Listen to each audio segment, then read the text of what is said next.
ಸ್ನೇಹಿತರೆ, forest research ಇನ್ಸ್ಟಿಟ್ಯೂಟ್ನಲ್ಲಿ ಕಲಿಯಿರುವಂತಹ forest guard, MTS, store keeper, stenographer, lower division clerk ಹುದ್ದೆಗಳಿಗೆ ಹೊಸದಾಗಿ ನೋಟಿಫಿಕೇಶನ್ ಆಗಿರ್ತೈತಿ.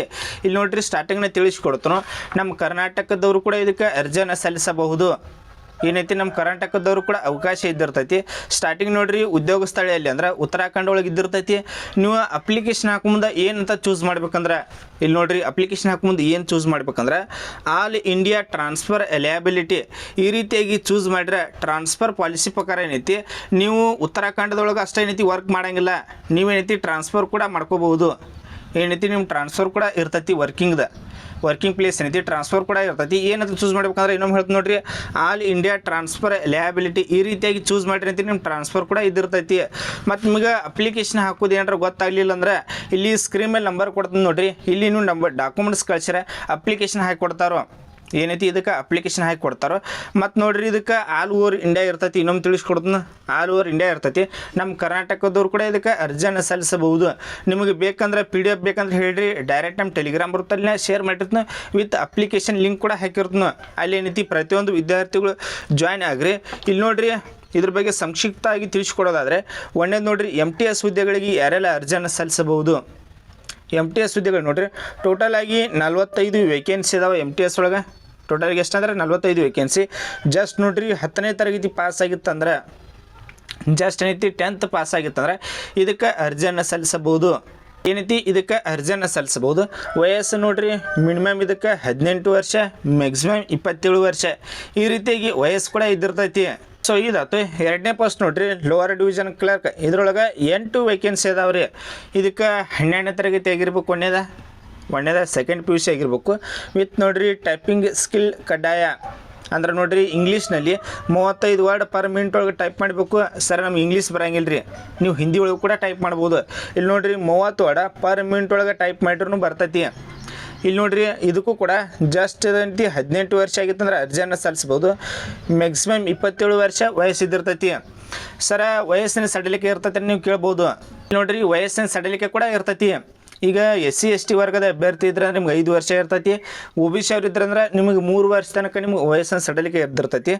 ಇಲ್ಲಿ ನೋಡ್ರಿ, ಮೇನಾಗಿ ಬರೋದಾದರೆ ಫಾರೆಸ್ಟ್ ಗಾರ್ಡ್, ಇದ್ರ ಟೋಟಲಾಗಿ 7 ವೇಕೆನ್ಸಿ ಅದಾವೆ. ಯಾರು ಅರ್ಜಿಯನ್ನು ಸಲ್ಲಿಸ್ಬೋದಪ್ಪ ಅಂತಂದ್ರೆ, ಇಲ್ಲಿ ನೋಡ್ರಿ, 12ನೇ ತರಗತಿ ಸೈನ್ಸ್ ಪಾಸ್ ಆದವರು, SSLC ಮೇಲೆ ಅಪ್ಲಿಕೇಶನ್ ಹಾಕಕ್ಕೆ ಬರೋಂಗಿಲ್ಲ, ಸೆಕೆಂಡ್ PUC ಸೈನ್ಸ್ ಆಗಿದಂಥ ವಿದ್ಯಾರ್ಥಿಗಳು ಇದಕ್ಕೆ ಅರ್ಜಿಯನ್ನು ಸಲ್ಲಿಸಬಹುದು. ಇಲ್ಲಿ ನೋಡ್ರಿ, ಇದಕ್ಕೆ ಫಿಸಿಕಲ್ ಇದ್ದಿರ್ತೈತಿ. ಫಿಸಿಕಲ್ ಬಗ್ಗೆ ಬರೋದಾದರೆ ಯಾವ ರೀತಿಯಾಗಿ ಫಿಸಿಕಲ್ ಇರ್ತೈತಿ ನೋಡ್ರಿ, ಇಲ್ಲಿ ನೋಡ್ರಿ, ವಾಕ್ ಇರ್ತೈತಿ, 25 ಕಿಲೋಮೀಟರ್ ಇದ್ದಿರ್ತೈತಿ. ಇದನ್ನು 4 ಅವರ್ದಾಗ ಏನೈತಿ ಕಂಪ್ಲೀಟ್ ಮಾಡಬೇಕು. ಪುರುಷರದ್ದು 25 ಕಿಲೋಮೀಟರ್ ವಾಕ್ ಇದ್ದಿರ್ತೈತಿ, 4 ಅವರ್ದಾಗ ಕಂಪ್ಲೀಟ್ ಮಾಡಬೇಕು. ಸೊ ಅದೇ ರೀತಿಯಾಗಿ ಹೈಟ್ ಬಗ್ಗೆ ಬರೋದಾದರೆ 165 ಸೆಂಟಿಮೀಟರ್ ಹೈಟ್ ಇರಬೇಕು.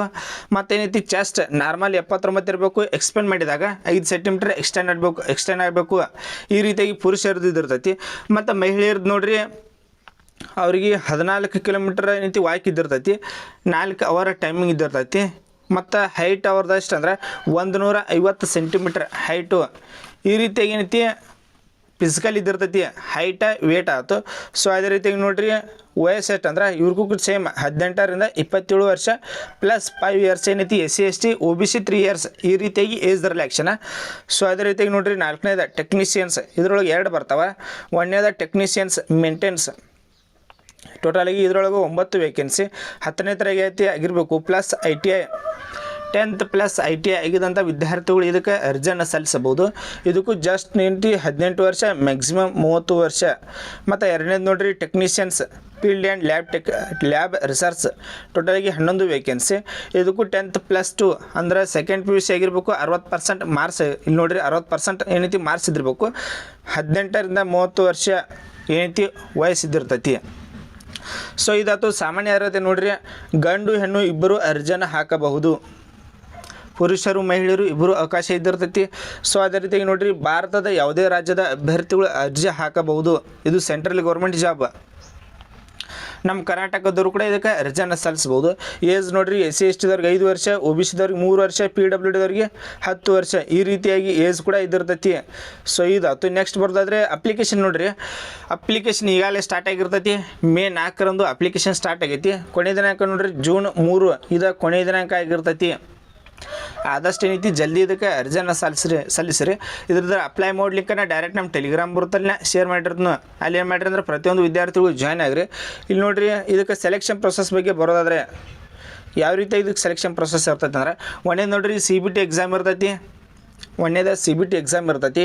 ಎರಡನೇದ ನೋಡಿರಿ ಎಸ್ಸೆ ಆ್ಯಂಡ್ ಲೆಟರ್ ಇದ್ದಿರ್ತೈತಿ, ಎಸ್ಸೆ ಬರೆದಿದ್ದಿರ್ತೈತಿ. ಸೊ ಅದೇ ರೀತಿಯಾಗಿ ಮೂರನೇದು ನೋಡಿರಿ ಸ್ಕಿಲ್ ಟೆಸ್ಟ್ ಇದ್ದಿರ್ತೈತಿ. ನಾಲ್ಕನೇದ ಡಾಕ್ಯುಮೆಂಟ್ ವೆರಿಫಿಕೇಷನ್. ಐದನೇದು ಮೆಡಿಕಲ್ ಎಕ್ಸಾಮಿನೇಷನ್. ಈ ರೀತಿಯಾಗಿ ಇದಕ್ಕೆ ಸೆಲೆಕ್ಷನ್ ಪ್ರೊಸೆಸ್ ಇದ್ದಿರ್ತೈತಿ. ಇನ್ನು ನೋಡಿರಿ ನಮ್ಮ ಕರ್ನಾಟಕದಾಗ ಫಾರೆಸ್ಟ್ ಡಿಪಾರ್ಟ್ಮೆಂಟ್ದಾಗ ನೋಟಿಫಿಕೇಷನ್ ಆಗಿಲ್ಲನ ಏನೇನೈತಿ ನಮ್ಮ ಫಾರೆಸ್ಟ್ ಡಿಪಾರ್ಟ್ಮೆಂಟ್ದಾಗ ಆಗಿಲ್ಲ. ಈಗ ಏನೈತಿ ಈಗ ರೀತಿಯಾಗಿ ಏನು ಆಗತ್ತವಲ್ಲ ಇದಕ್ಕೇನೈತಿ ನಮ್ಮ ಕರ್ನಾಟಕದ್ದು ಅರ್ಜಿಯನ್ನು ಸಲ್ಲಿಸ್ಬೋದು. ಪೋಸ್ಟಿಂಗ್ ನೋಡ್ರಿ ಉದ್ಯೋಗ ಸ್ಥಳ ಉತ್ತರಾಖಂಡದಾಗ ಇದ್ದಿರ್ತೈತಿ. ನೀವು ಅಪ್ಲಿಕೇಶನ್ ಹಾಕುಂದ ಆಲ್ ಇಂಡಿಯಾ ಟ್ರಾನ್ಸ್ಫರ್ ಲಯಬಿಲಿಟಿ ಅಂತ ಹಾಕಿರ ಏನೈತಿ ನೀವು ಟ್ರಾನ್ಸ್ಫರ್ ಪಾಲಿಸಿ ಪ್ರಕಾರ ಏನೈತಿ ಪೋಸ್ಟಿಂಗ್ ಏನೈತಿ ಚೇಂಜ್ ಮಾಡ್ಕೋಬೋದು. ಏನೈತಿ ನಿಮ್ಮ ಉದ್ಯೋಗ ಸ್ಥಳ ಚೇಂಜ್ ಮಾಡ್ಕೋಬೋದು. ಇಷ್ಟು ಏನೈತಿ ಇದ್ರ ಬಗ್ಗೆ ಮಾಹಿತಿ ಇದ್ದಿರ್ತೈತಿ. ಇದನ್ನು ಬಿಟ್ಟು ನಿಮ್ಗೆ ಏನೇ ಡೌಟ್ ಇತ್ತಂದ್ರೆ ಕಮೆಂಟ್ ಸೆಕ್ಷನ್ ಆಗಿರ್ತದೆ, ಕಮೆಂಟ್ ಕೂಡ ಮಾಡಿರಿ. ಮತ್ತು ನಮ್ಮ ಕರ್ನಾಟಕದಾಗ ಏನೈತಿ ಇನ್ನೂ ಅಪ್ಲಿಕೇಶನ್ ಸ್ಟಾರ್ಟ್ ಆಗಿಲ್ಲ.